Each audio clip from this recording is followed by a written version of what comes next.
My name's Marie Donnet-Calder. I am the author of a book called Together Forever in the Clouds. We started 6 years ago talking about this plane crash and realized that no one really knew about it. And this is Lester Heinzman and myself. And the more we talked about it, the more we realized that someone had to do something about that it wasn't really fair to these young airmen to be basically forgotten. So since we were already having a chainsaw carver working on what we call the Estevan Soldier's Tree, we decided that perhaps we should ask him if he would continue and do one more project for us and build what we now call Forever in the Clouds. And that's a chainsaw carving that stands about 22 feet high. It has 4 pillars going up with an airplane across the top. And on these pillars, there are 21 faces. Those 21 faces represent the 21 young airmen who were killed on September 15th, 1946, while they continued to serve with the Royal Canadian Air Force. We can't just talk about this weekend without going back. We have to backtrack, because there wouldn't have been a weekend if we hadn't found all the families.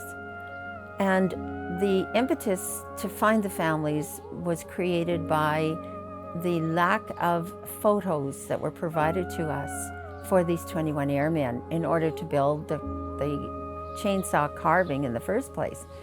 15 Wing Moose Jaw was able to supply us with 17 of the 21 photos, leaving 4 that they couldn't find. And it took me 2 years to find those 4 photos. It's incredible. And I realized these 21 airmen need a book dedicated solely to them. So now I need more help to find the families and for the research, because my eyesight was declining. Lynn Kindop, who is a local person from Estevan, a retired teacher, loves to look on Ancestry, so she offered to help. And then Angela Clements from Estevan, and she jumped in. In the meantime, I met a lady because of a CBC radio interview. Her name's Lois Wilson. She asked me, was there someone named Max? And I said, yes, Max Thomas. So she came into the picture, and a 4th person, Jack Borno, whom I still have not met. So those 4 people were instrumental in helping me do the research and find the families. And as we found the families, I was writing the chapters, one for each of the 21 airmen, and I would send that chapter off to the family member and ask that family member for their point of view, their thoughts, their memories, because I wanted to present each of them as the people they were. So now we have a book. The next step in my mind was to have a cairn, a permanent cairn built at the crash site. We needed land. We needed help financially too. So SaskPower immediately agreed to grant us 2 acres of land at the crash site. They also decided that they would finance the engraving and the plaque, which was substantial. They paid for the surveying of the land. And then the city said, well, you know what, we'll build the structure to hold the plaque. And the rural municipality said, well, you're going to need a road, and we'll take care of that. And the city and the rural municipality also decided that they would care for this cairn henceforth. So now we have a wood carving structure, we have a book, we have a cairn, and now we need to bring the families together.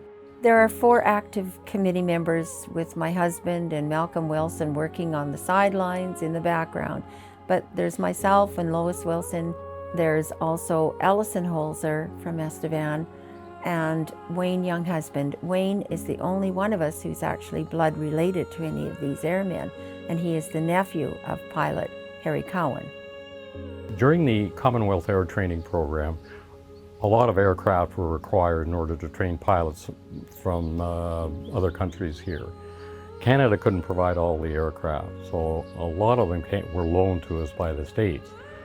Then at the end of the war, as the program came to an end, all of these aircraft had to be returned to the United States. And Estevan was a collecting point for aircraft that had been used for training. The 20 pilots would jump into 20 planes, ferry them across the border to Minot or other locations in the U.S., get on a DC-3, a Dakota, fly back, and repeat, and just ferry aircraft.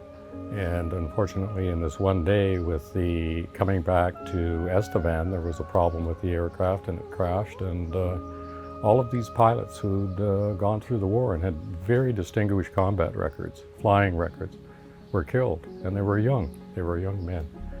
We talked about it in our family, and we knew there was a crash, but we talked more about Harry's exploits before the war, his flying, and what he did during the war, but there wasn't much about Estevan other than we knew he was crashed. My grandparents didn't talk a lot about it, and it wasn't until I got involved with the committee, further understood just there was nothing to recognize or memorialize the victims of the crash, and we're not sure why, but that's been resolved in a most appropriate manner. And it's just amazing the distance that people, family members, traveled in order to be here this weekend to see that memorial dedicated. There was no closure, for one thing, for these families. The children were little, very small. The grandkids, of course, were not born yet. And the siblings, some of them were very young. In fact, Harry Cowan's brother was just a young guy of 9 years of age. And so we brought together nieces and nephews. Even one sibling was here. She's 93 and she's the sister of James Pyle Jesse.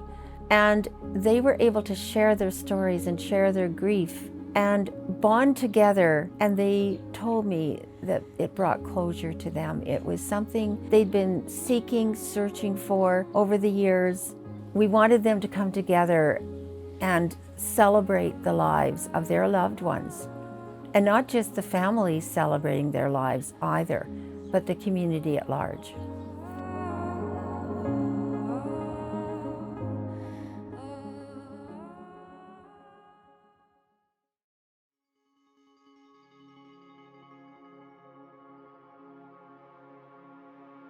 On July 7th, we were invited by the Saskatchewan's Lieutenant Governor, Russ Muristi, to Government House, and this was quite an honor.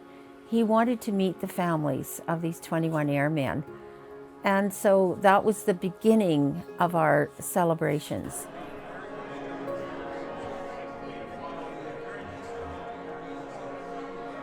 I want to thank you for your efforts and persistence in working to establish appropriate and well-deserved recognition of these Canadian veterans who served their country so admirably, but unfortunately died so tragically. Thank you for taking the initiative and continuing the work to ensure these airmen's memories are kept alive. I want to acknowledge your leadership that has resulted in the memorial being created in Estevan, and you are also helping to create opportunities to educate Saskatchewan residents about our military history. So I want to thank you for your family's service and obvious sacrifice. Having said that, I'm sure it's good for you to come together and connect and through this get to know each other better. I hope that you have a great time in Saskatchewan. If you're not from here, it is a great province. So as a Queen's representative here in Saskatchewan, it gives me great pleasure to bring greetings on behalf of Her Majesty Queen Elizabeth II, whose Platinum Jubilee we're celebrating this year, 70 years of service. So with that, thank you and all the best for the rest of your day.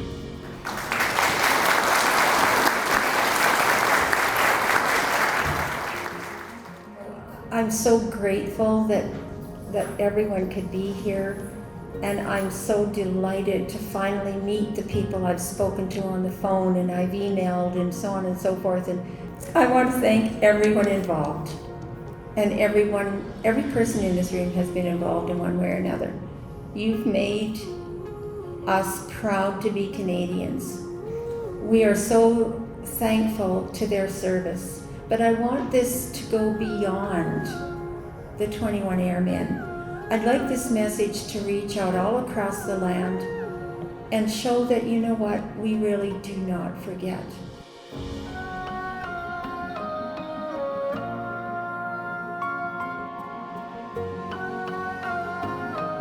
I used to live in Estevan, and my son sent me the book Together in the Clouds, written by Marie, and that's how I sort of got involved with the events that are taking place today. At the time, I was 16 years of age and learning how to fly at the Estevan Flying Club.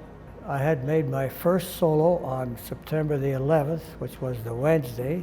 I made a second solo flight on the 14th of September, which was the Saturday prior to the crash. So I wasn't there. I have to say that I was in church. My father was the rector at St. Giles Anglican Church in Estevan, so I was in church with the family. So I wasn't there, and I'm really glad I wasn't, because if I had been at the airport and seen that crash, it might have been a detriment to me to continue to fly. This event is of vital importance, I think, not only for the history of aviation in Canada, but for people all over the world. So it is absolutely important that people get the chance to come together to reminisce and to mourn and to talk to one another about their personal experiences that have been brought about by tragedies such as the crash of that C-47 in Estevan 75 years ago plus.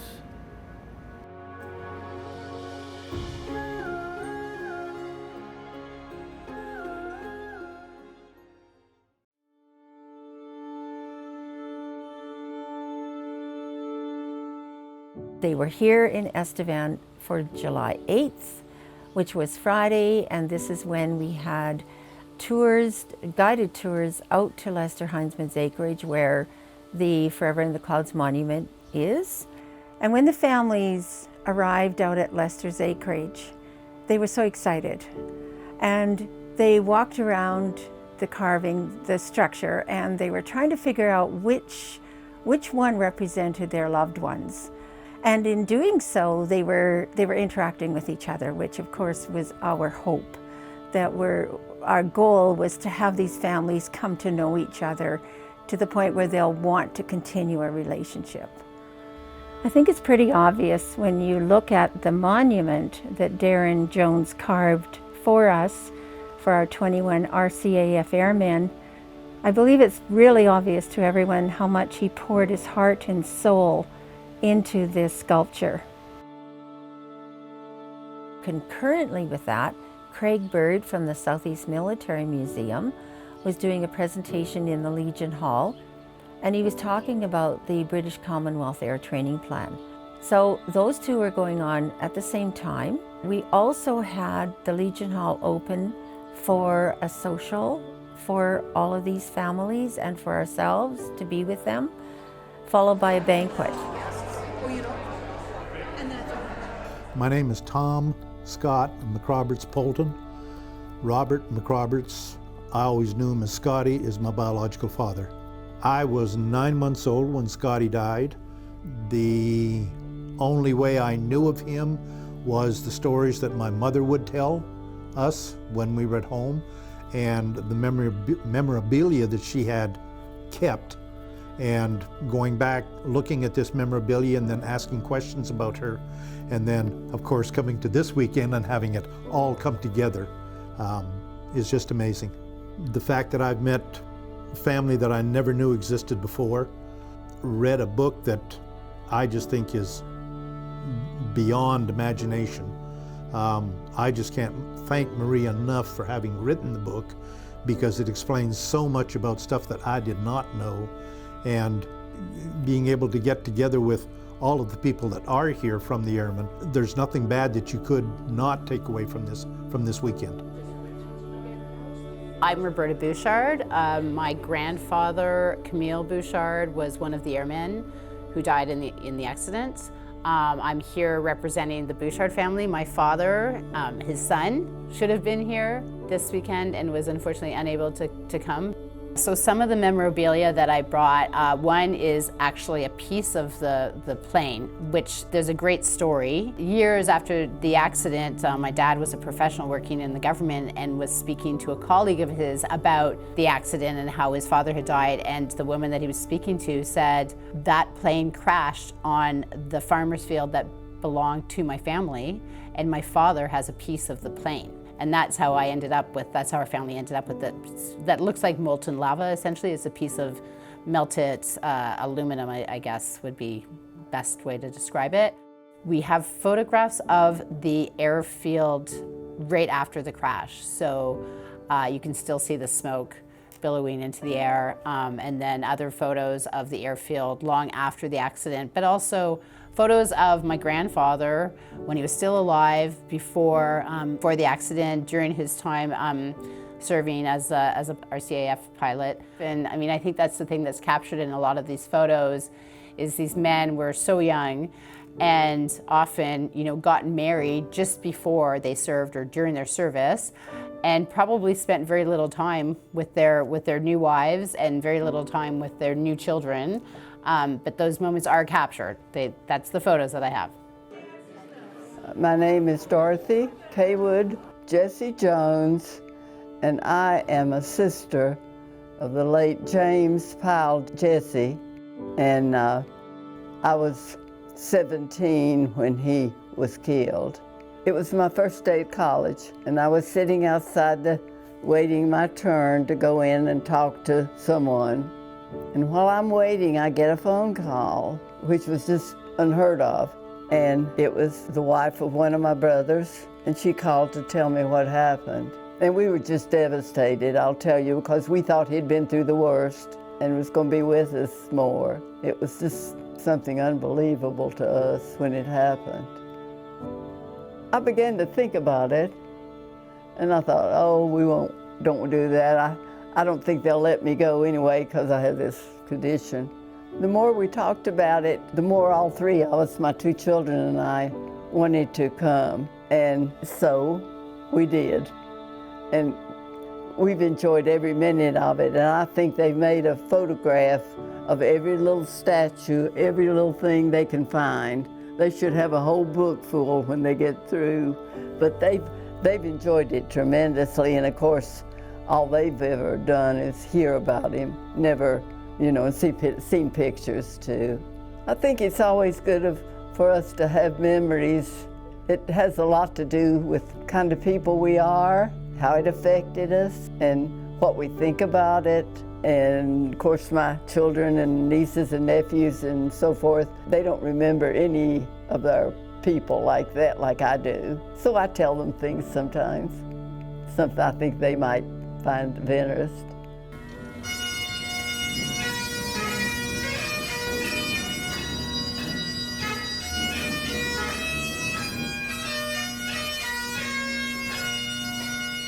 Thanks everybody for coming. Some of you have come considerable distances. You all should give yourselves a round of applause. It's absolutely wonderful to have you here. It's an honor, and to be able to bring family members from 14 of the 21 airmen that were lost. Thank you.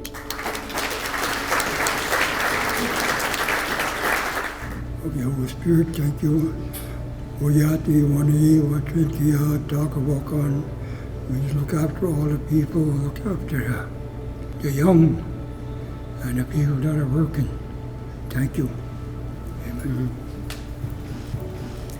But I want to talk firstly about Lester Heinzman, who can't be here, and I want to bring greetings on behalf of him, and he can't be here because of his health. Let's rejoice in the love we've shared today, because I've sure seen a lot of it. And I'm hoping that our families will have an opportunity to continue the friendships they're making this weekend beyond, because there are 21 young RCAF airmen who would like nothing better. Thank you.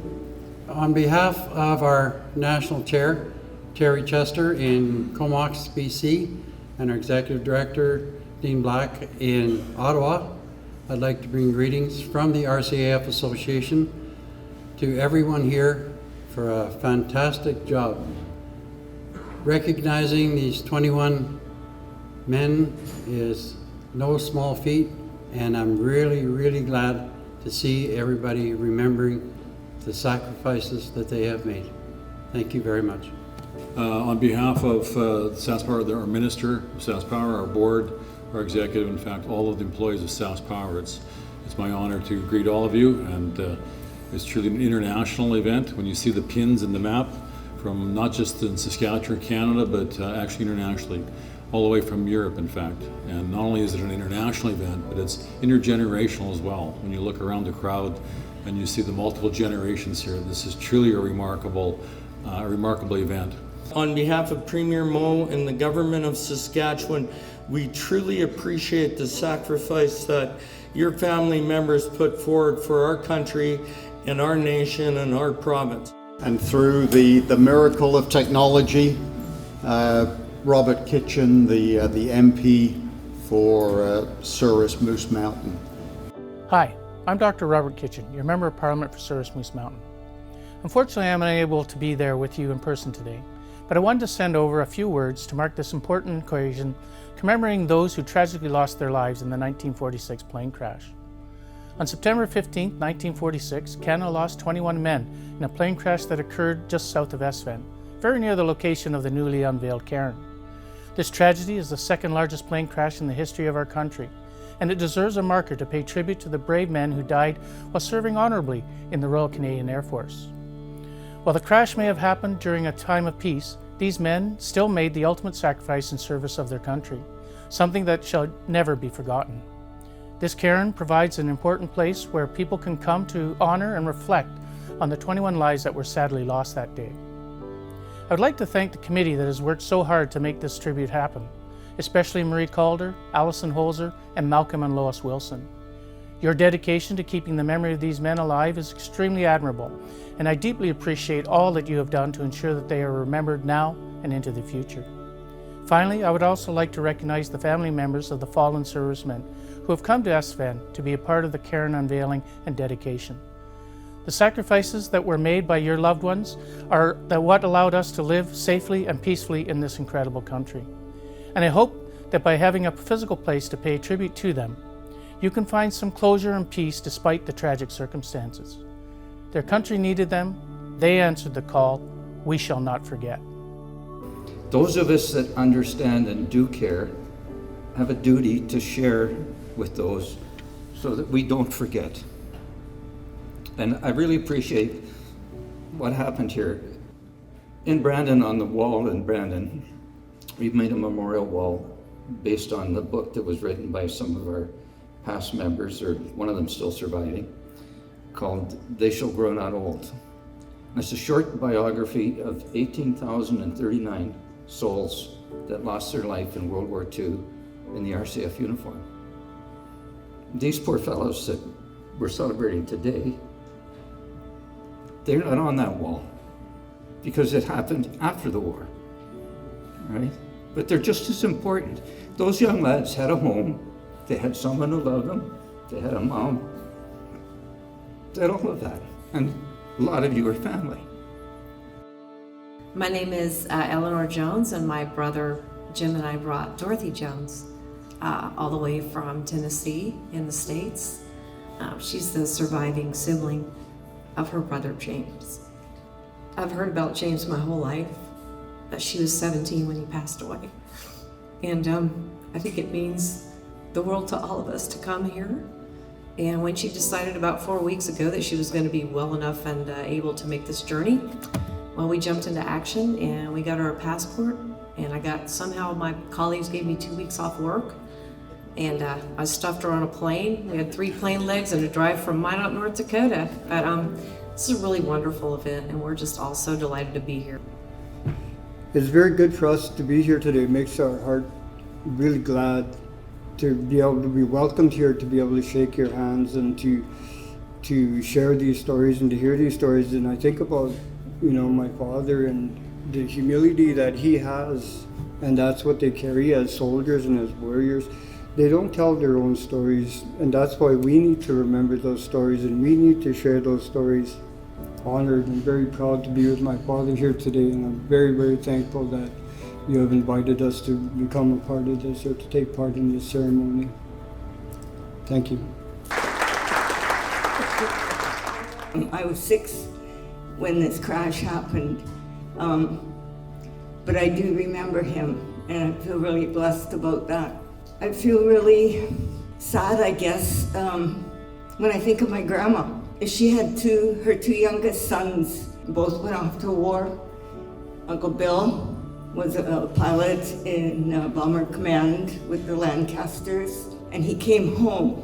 But her youngest son, Carl, was 21 years old. He was a navigator in the Lancasters as well. He was shot down over Germany. But then a year and a half later, my grandmother got the news that her other son was killed, not in the war, but here in Estevan. So, I can't think of how she would feel losing her two youngest sons. So my grandfather was a brigadier general in World War II, and he had 3 brothers that all fought in the war. One of them was killed in the war, and 3 came home, and then Charles was killed in Estevan. Sorry. And my grandfather was quite the historian, actually so is my husband. But he told stories when I was growing up, so I knew about it, but none of the details. And Charles had a wife and a daughter who had passed away. But we found the 2 grandchildren, and they couldn't be here. They wanted to, but she was unable to get the time off work. So it's nice to find new family members and be here. And thank you so much for everything.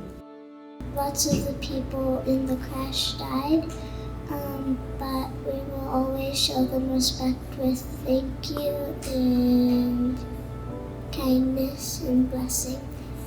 My grandfather left England shortly after the war, and I guess, my mother and my aunt, who were twin sisters, didn't know him, and their mother told them that he died in a plane crash, and I think the story was that he flew into a mountain, and so that was the story that I grew up with. It wasn't until probably, 3, 4, 5 months ago that I found out the truth. And I was joking with my sister yesterday that, if you're trying to think up an explanation of how someone might, expire in an aeroplane around here, there are no mountains. I thought I was like, I'm just driving down from Regina.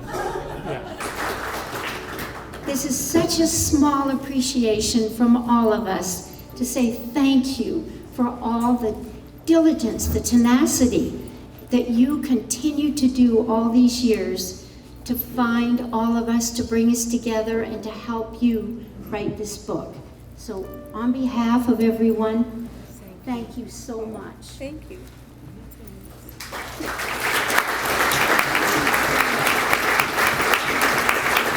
I like to leave the speaking to Marie, but I would just like to say that this has been one of the most rewarding experiences of my entire life.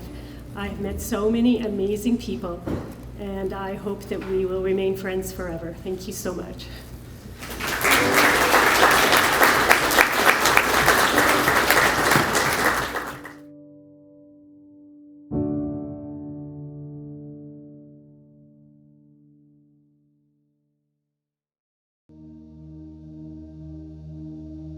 Also, that afternoon out at the airport, the Commonwealth Air Training Plan Museum in Brandon had brought out a Cornell and a Harvard, and people were able to book rides on those vintage World War II airplanes.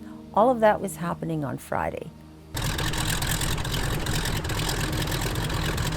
My name is Mark Odegaard, and I'm the Chief Pilot of the Commonwealth Air Training Plan Museum in Brandon. I'm also the chairman of the flying committee and a director as well. Yeah, we brought over 2 today to be in Estevan for this wonderful event. The Cornell, or the PT-26, that you see off to the side there, and the one behind us is a Harvard. So those were the 2 we brought over. The Cornell was one of the primary trainers that was used for training the pilots for World War II, and the Harvard was a more advanced trainer. They were one of the last trainers that somebody would actually train in to enable them to go overseas, and they find themselves, who knows what, in a Spitfire, a Hurricane, or something like that after the fact.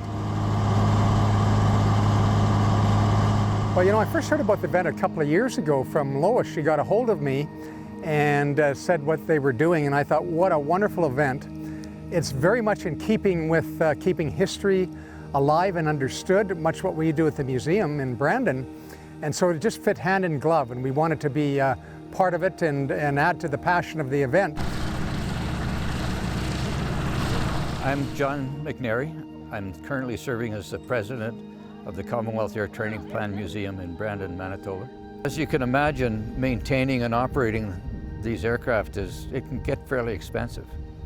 So part of our method of subsidizing those costs is to offer people the experience of going for a ride in them. We just like to be able to share that experience. Like, as you know, been here this morning watching and seeing them fly away and watching the expressions on people that come out of them. It's quite an experience. And to be able to hear and see and feel and smell them, it's a much nicer experience than them just being static in a building. All right, so my name is Scott Cowan. I'm the great-nephew of Henry Hugh Harry Cowan. Well, we went up, so I took a ride on the Cornell. We went up and circled around Estevan a few times, got to look up at the clouds, be amazed, be a part of the clouds, which made me think of the title of the book that sort of brought it all together, The Forever in the Clouds, which was a truly incredible experience. I guess I'm more intrigued. I was curious. I wanted to know a little bit more about our family history. I wanted to find out more about the event. I wanted to return to Saskatchewan and sort of see some of the history. So I was excited. I was glad that people were looking into it, and happy to know that people were still looking into the stories. My name is Joanne Kite. I'm one of the nieces of Vitantos Kirko. We called him Uncle Willie. He wanted to be a pilot. It was his life's ambition to be a pilot. But unfortunately, because of a motorcycle accident he had, he couldn't qualify through the medical testing. So he still joined the RCAF and became a mechanic to work on the planes. He was on the plane coming home to celebrate his 21st birthday. He had 6 sisters waiting for him to come home and a mother. And instead of a party, they had a funeral. It was important to me because I was getting more information about my uncle and the crash. And I was getting to meet other family members and to see the wonderful people who started this whole thing. It was more like a celebration for the all the men that died in that plane crash. They were forgotten. And now these people, complete strangers, have taken on this cause to remember them so they wouldn't be forgotten. Oh, you know what? I think every time I come here, I never lose sight of the airmen that were lost in World War II. And last night at the banquet, when I was looking at the 21 airmen who lost their lives, it was just an unbelievable experience when you look at what they had accomplished in their early years, and most of them, like, they were in their 20s and a few into their 30s, and it's just so striking. I think about what I might have been doing when I was 21 or 22 or 23, and to see the sacrifice they made is just heart-rendering for sure. Great loss, but also an honor to be a part of recognizing them, and especially being able to recognize them forever. They'll be forever memorialized for sure.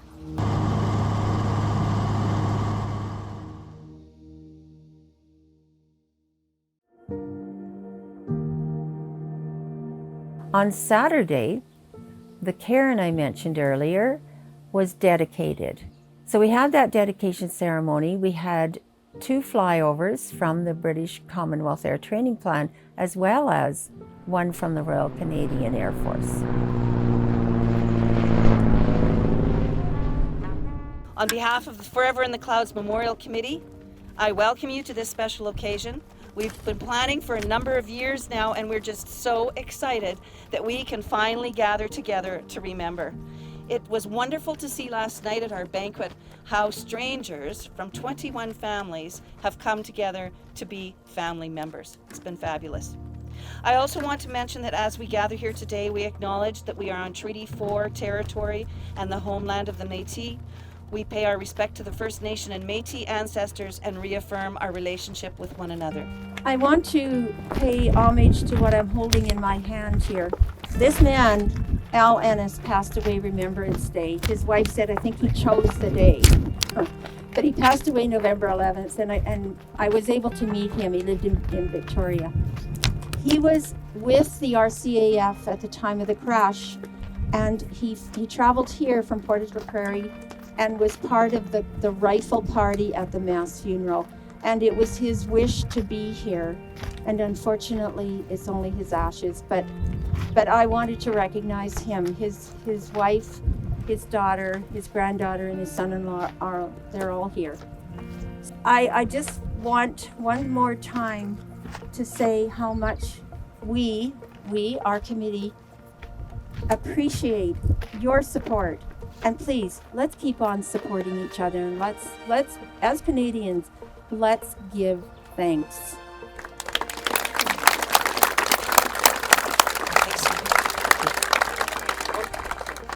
At this time in our program, we would like to unveil this beautiful cairn. So I would like to call the grandchildren of the RCAF airmen to come and unveil the cairn. This is our cairn to our 21 airmen. Go ahead and unveil it, please. Oh, there we go.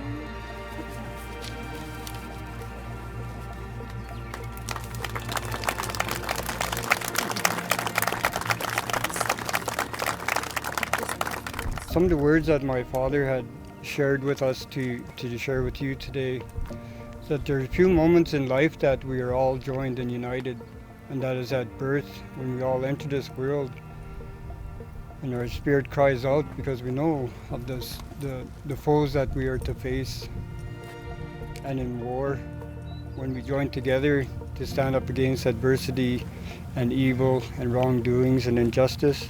And then again in death, when our spirit is again joined to our Creator.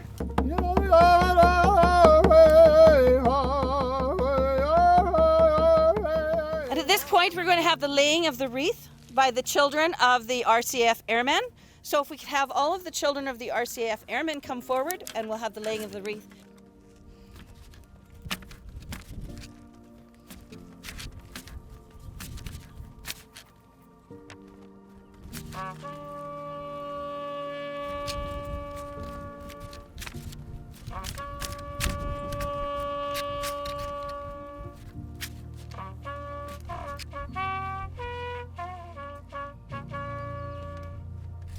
As we remember these men today, I can't help but think they shared the love of flight that the words express. One thing we do know they had was love of country and a sense of duty. Having survived the war, they still heard the call to finish the job and made the ultimate sacrifice. Today we honor them for their sacrifice and thank them. Today we also thank the families of these young men who may not have known them but have been touched by them. This is an important day, and your presence here makes it all more so. I'd like to thank the committee for taking on such a monumental project, and I can't imagine the hours and days that had to go into this. The tracking of families and history must have seemed insurmountable at times, but your diligence and perseverance paid off and has brought us here today. Your community, and indeed your country, owes you a debt of gratitude.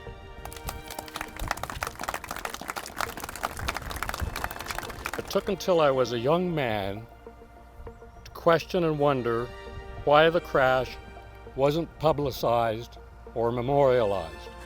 Standing at the crash site creates a mixture of emotions. Looking back, a feeling of sadness at the sudden loss of young lives and the unexpected grief inflicted on the families, especially the parents, siblings, wives, and children, and the helpless feeling of trying to comprehend the incomprehensible. I also feel humble and very grateful, humbled by the efforts of so many individuals unrelated to the victims, working to make contact with all 21 families and bring together members of the families to celebrate the dedication of the memorial.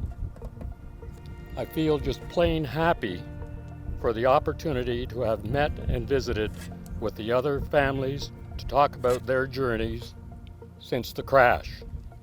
My grandparents would have been comforted by today's events. On behalf of the families, thank you all. Thank you, Estevan. Thank you, Saskatchewan. It's important to remember. Thank you.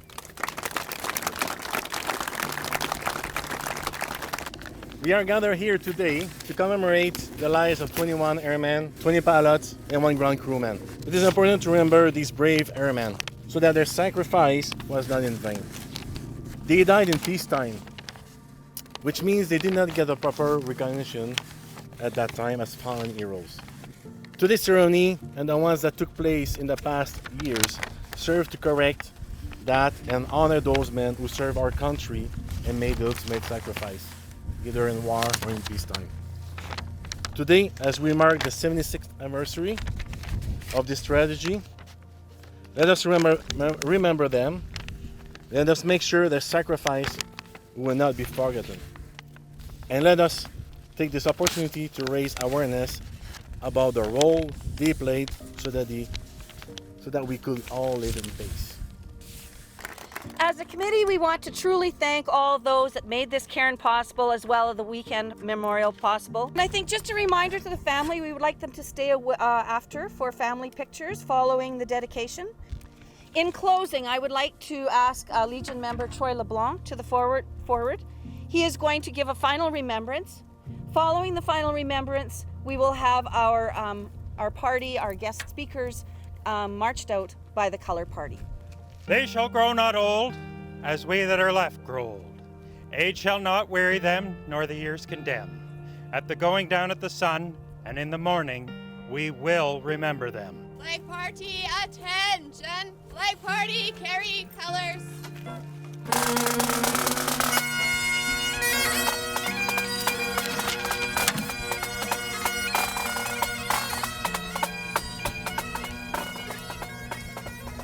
My name is Master Warrant Officer John Palmer, the grandson of Flight Lieutenant Clifford Coppin. I felt for many years that I feel that it was important that they all be recognized, especially considering it was in the service of the country, the scope of the crash, and as well as just for the simple fact that it's 21 airmen that lost their lives in the service of their country. I discovered this event was happening through Marie Calder and her information with regards to her book. She reached out to me through Facebook. And was basically requesting information about my grandfather, in this case, Clifford Coppin. And so I was pretty excited to provide information, but because I was posted to the Philippines at the time, I was able to share the information with my sisters, who were able to also provide some information. So it was a once-in-a-lifetime opportunity. Favorite moment was today. Simply the Cairn dedication. I think that was the most important part of the weekend, and it's just amazing how many people came up from all over the world, including Europe and all of Canada, to be able to participate.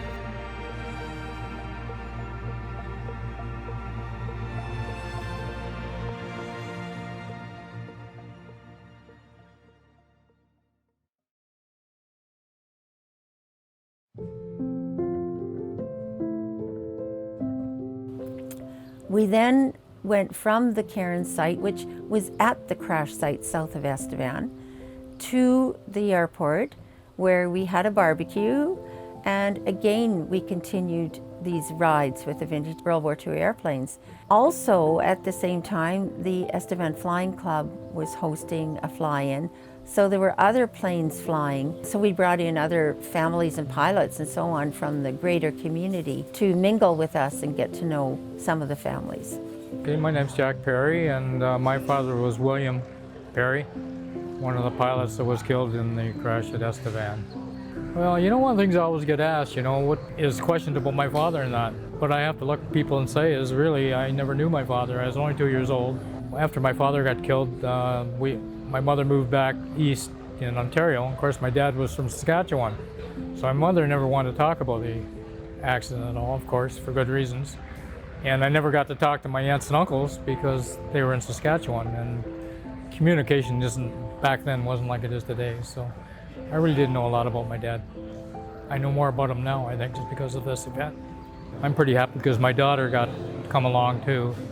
And she's never really been able to put the pieces together, but she tells me now that she understands it all, really gets it. So my name is Kendra Perry, and I'm the granddaughter of William Perry, who was a flying officer in the crash. I mean, honestly, I didn't know what to expect, but I thought it was pretty important for me to be here because it's a story that I've heard about my whole life, my entire childhood. And I've always been really interested in it, wanted to learn more. So I was pretty excited to come and kind of just learn more about all the pilots and mechanic and see all the families who are involved in this event. I think my favorite part was the dinner last night, the banquet, because I didn't realize how far people were coming from, and it was really amazing to see families reunited and just see how so many people were impacted by this event. I think, like Marie said last night, freedom isn't free, and I think we really have to understand our history to understand where we are today. And I think we really just need to be grateful for those who fought for us and understand that it plays a really big role in how we live our lives today. I was intrigued by it right from the start. Marie Danae Calder contacted me because I had the same name virtually, I guess, as one of the pilots, and I always thought very highly of my uncle, even though I never knew him. I was only 2 years old when he was killed. But I have always looked up to him, and so I was really intrigued with the idea of doing this memorial. I'm surprised that the number of people that have made the effort to come a lot farther than I have. I drove for 4 or 5 hours to get here, but people have flown all the way across Canada and part way from the U.S. and from Britain. And that, to me, is astounding. And well, I guess a lot of memories and a lot of thoughts that haven't come to mind for quite a while now. I guess when you see the austerity of that monument and you see that the effort that people have put into making this event possible, I can see that these pilots were, and are held in high esteem by all of the families. Hi, my name's Stuart Thomas, and I'm the nephew of Max Thomas.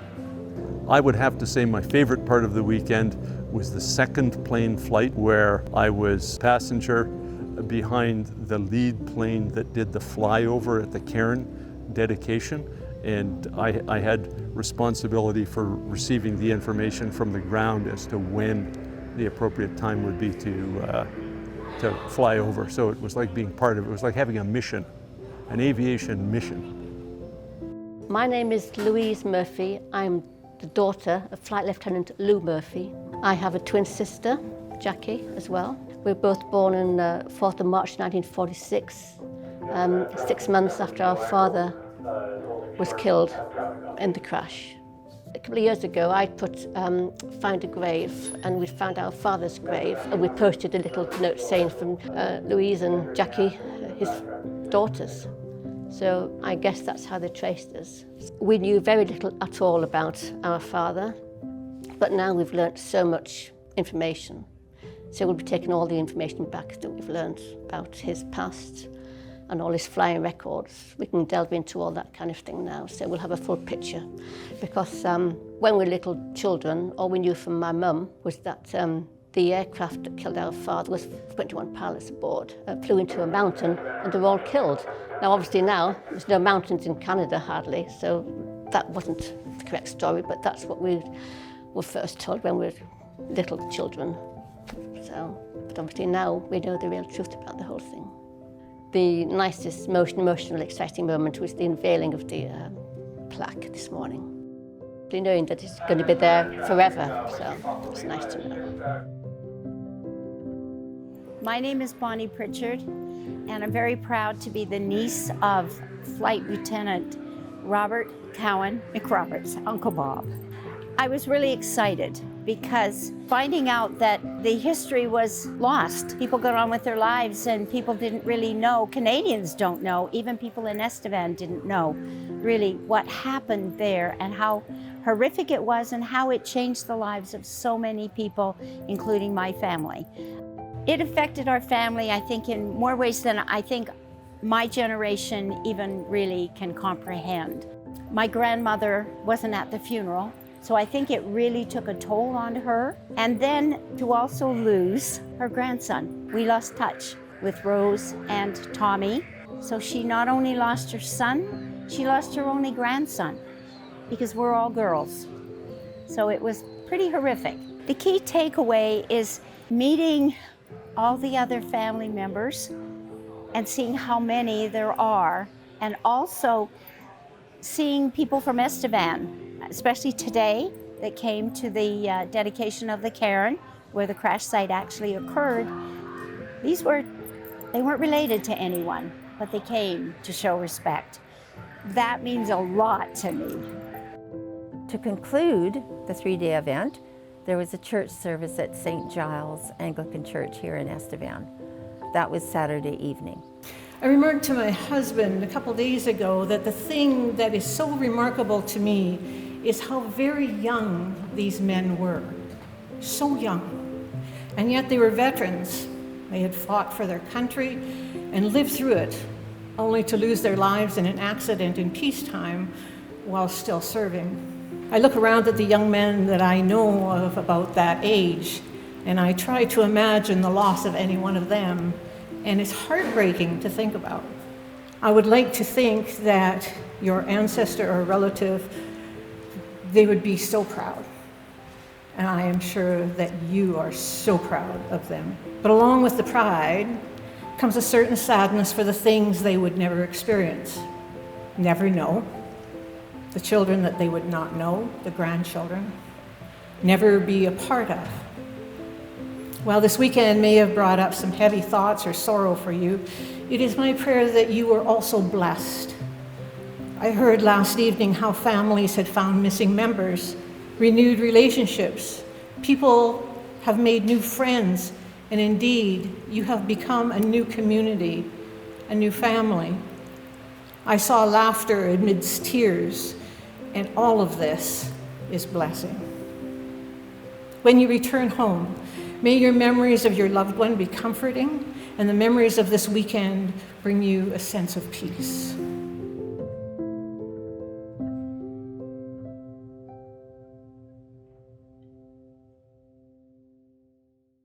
In a sense, for me, it was kind of like being the head of a family who hadn't seen each other. Some had never met, but we all shared one very dramatic and very life-changing experience.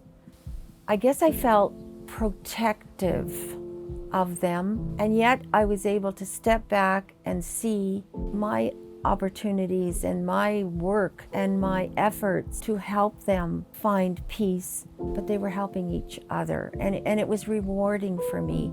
I feel very content after the weekend is over and everything went so smoothly. There was open expression of emotions. People I've never met reached out and hugged me immediately. We just bonded together so beautifully. Many people were touched beyond the families. Many people's lives were changed beyond the families.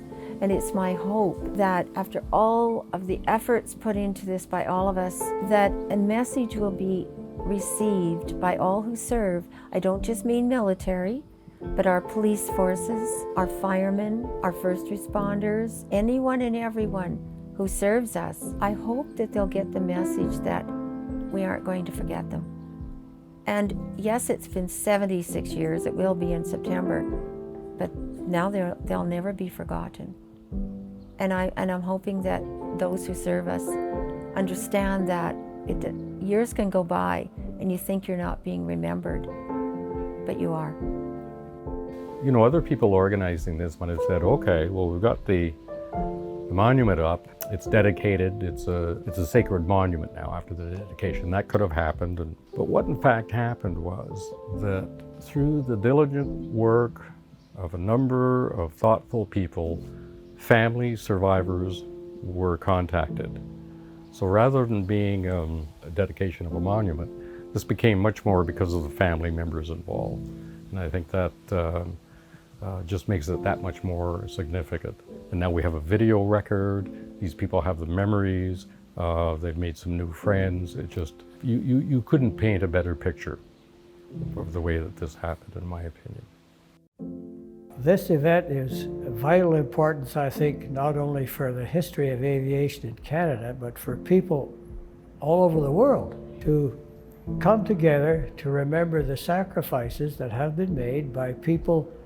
So it is absolutely important that people get the chance to come together to reminisce and to mourn and to talk to one another about their personal experiences that have been brought about by tragedies such as the crash of that C-47 in Estevan 75 years ago plus.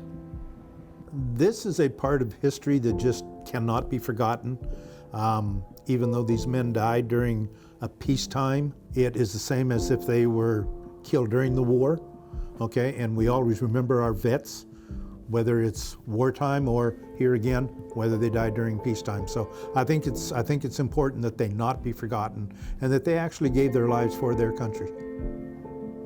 We just thought he was a great person, and we all loved him very much. A pleasure to be here in the area and see everything, but it's also been nice to remember. I'm really looking forward to going away from this and just remembering the family time, the experience, the stories and some of the history, and just having a better understanding of some of my heritage. I know as humans we're not really good at learning from the past, but I feel it's important that we do. These 20-plus fellows lost their lives. I'm sure they were doing what they liked, flying, like I love flying. But they gave their lives in the cause of freedom. And my hope is that people stumble across these memorials and museums across the country and it triggers something in their mind and makes them think, I hope. I tell the young school kids when they tour our museum, pay attention to what you're learning. And when you get to the point where you can vote and make decisions, make wise ones. I think the most important thing that I'll take away from the weekend is how important it is to honor the veterans. I think our generation, or my generation, I'm in my late 30s, we're a bit disconnected from the wars because it happened so long ago, but obviously so many lives were impacted by it, and my life was impacted by it too. Never had a grandfather, my father never had a father. So I think just being more aware of those who fought for us then and who still fight for our freedom today, and just being more respectful and maybe more willing to have conversations with those people. Closing thoughts are taking away with us all the memories and the information that we've now gained for our family, for our father, knowing that we can pass it on to the children of my sister and their grandchildren, and for everything will now be here forever in the clouds.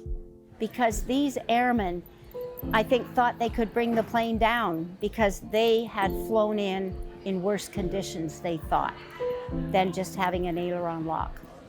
So we need to remember, we need to continue to talk about it, we need to put it in history books, not just in museums, but we need to talk about this because it's important, because we need to have a good world. It's such an honor to these airmen and their families, because I think that it was such a tragedy. It happened after the war, right? It happened in peacetime, and it was after war, and everyone kind of wanted to get on with post-war life. And then for those people that were touched by this tragedy, it was sort of calling them back into this horrible period of our history. And I think many people just could barely even digest that. So having people come together, and it's amazing like that so many families have people represented here, the airmen have so many family members here. It's been a real celebration of their lives. It's been fantastic. I am taking away a sense of accomplishment that finally these 21 families who could not gather together in 1946 to celebrate the lives of their loved ones have the opportunity, and they know always they have somewhere they can come, a cairn that's going to honor their loved ones forever. They have somewhere else they can gather. They've promised me that they'll continue communicating with each other. We have a Facebook page, and we're hoping to see a lot of activity on there. People have exchanged phone numbers and email addresses, and we're really hopeful that they will have the sense of community and continue their relationships beyond this weekend. And I do feel satisfied, I feel content, and I feel honored